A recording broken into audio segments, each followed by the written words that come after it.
proudly presented by the Nissan Maxima, New Zealand's most awarded car, and just named New Zealand Autocar Overall Car of the Year. Just wait till you drive it.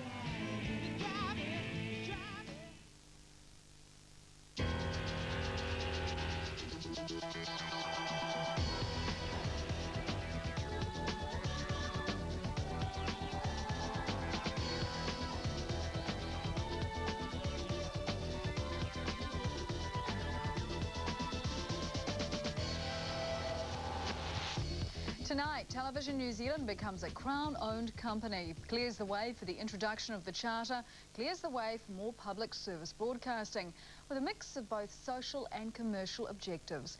How will that change what we see on screen? What will it mean for us viewers? The Minister of Broadcasting, Holmes, explains. Also, 3 families on the move had to wait weeks for their furniture, had to live in sad, empty houses. What went wrong? Tonight, the pitfalls of moving house. They should never be allowed to be in business.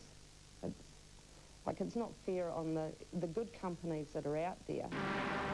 This is our spare room. Empty too.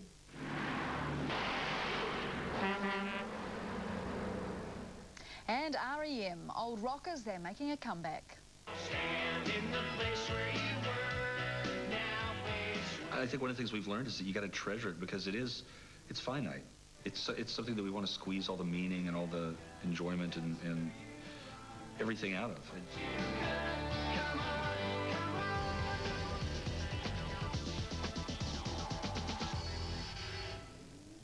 Good evening. Lisa Reid says she was at her wit's end when she called Holmes. Lisa, husband Chris and 4 kids have moved from New Plymouth to a farm at Balfour in Southland. Everything was wonderful, except they had no furniture. The furniture had not arrived. $100,000 worth of stuff seems simply to have disappeared in transit. The removal company promised the furniture would be there in 3 days. 3 weeks later, Lisa's new house was still cold, still empty, still sad. Lisa says she rang the removal company, didn't get any straight answers. What's more, from her phone calls, Lisa says she didn't think she was the only dissatisfied customer. This from Vicky Wilkinson-Baker. Intercity. We go to bed at night and we wonder if we're ever going to see our furniture again. I certainly would never move with Intercity again. I paid Intercity $3,000 to move my furniture. I went round New Zealand, further than I've ever been, and it's a joke. 19 days later. Not the sort of customer endorsement that any company needs. Empty. A fortnight after moving in, no furniture. Appalling, really. For 2 weeks now they've told us it's coming tomorrow, it's coming tomorrow. Lisa chose AAA Movers to shift her family from New Plymouth to Southland. They promised top service. A fella called Mark organised it all, but it was Intercity Movers, another company he worked for, that did the job. I was expecting them to come and pick up, no transshipping, and deliver 3 days later in the South Island. And it was going to be on a truck and stay on a truck? Yes. She paid $4,000 up front, another $945 for insurance. But the furniture didn't show up. And when Lisa called the insurance company, she says there was no policy. I've probably made 100-odd phone calls in the last 2 weeks, and I have had the runaround by everybody I've spoken to. They were buying new beds and couches anyway, but she spent several $1,000s on bedding and kitchen stuff to get by while waiting for the truck. I'm trying to get hold of Jason Barnes. Phone call after phone call, and still no joy. This is where our freezer should be, if we ever get it. Kevin and Lee Taylor also moved with Intercity, Rye Valley to Rotorua. You could drive it in a day. They said it'll be there the day after you get there, at the latest. In fact, it took 19 days. Their stuff went from Rye Valley to Christchurch, up to Auckland, and eventually down to Rotorua. Nightmare. I'm still haven't gotten over it yet. No, I'm still pissed off. I'd like to meet them. Really like to meet them, I tell you that. Vanessa Owen, another angry Intercity Movers client. Enormously stressful. Absolutely hugely stressful.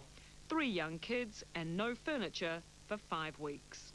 Not to have furniture, not to have anything to be able to sit down on, eat off, sleep on at all. It was awful. She was told her furniture was being trucked, but after phoning for 2 weeks, she discovered to her horror her stuff was in a container on a ship. I had no idea. We didn't pack it to go to sea. We just packed it to go in a van and out the other end. Even worse, the shipping company wouldn't release the container because Intercity Movers owed them $14,000. No money, no container. So in 5 weeks, you never actually heard back? From the company at all. Nothing. And I left messages on all their cell phones. Our TV should be in the corner here. Then Lisa Reid hears her containers arrived in Christchurch, but the truck driver wouldn't drive to Southland until he was paid. The container stayed put. I think if I was in their position, I would be brassed off as well.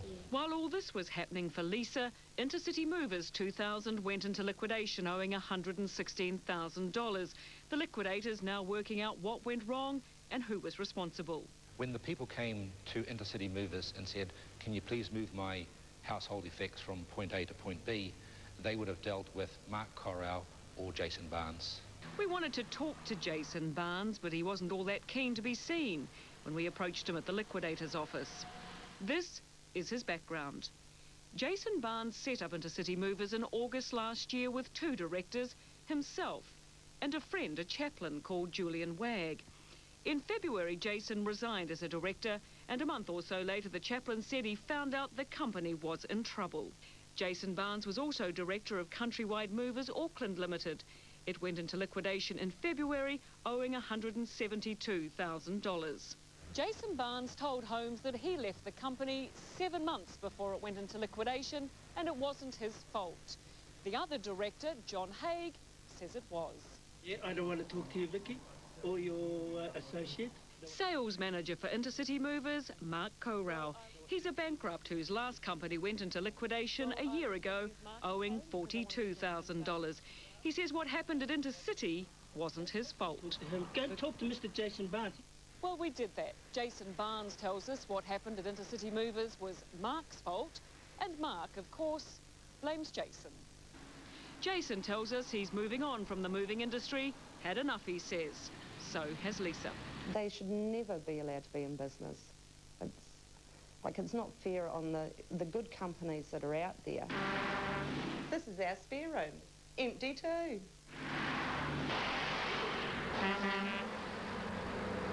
Well, the liquidator says at the moment he's investigating the role of Jason Barnes and Mark Corral in the collapse of Intercity Movers 2000. In the meantime, Lisa Reid, who used Intercity to move her stuff from New Plymouth to Southland, she's finally got the furniture. It took 3 weeks. A long time that, when the company promised it would take just 3 days. Now, we must point out that in the phone books around the country there are a number of transport and furniture moving companies with very similar names.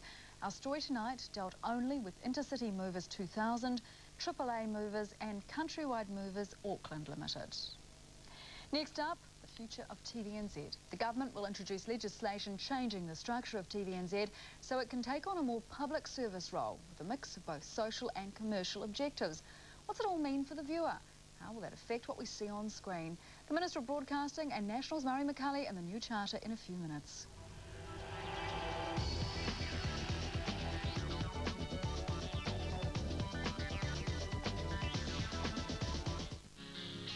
Take the chill out of winter with these Nissan June specials, like the effortless Nissan Maxima, New Zealand's most awarded Japanese V6 sedan.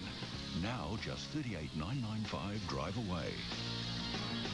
And Primera, New Zealand's favourite 2-litre sedan. Now just $28,495 drive away.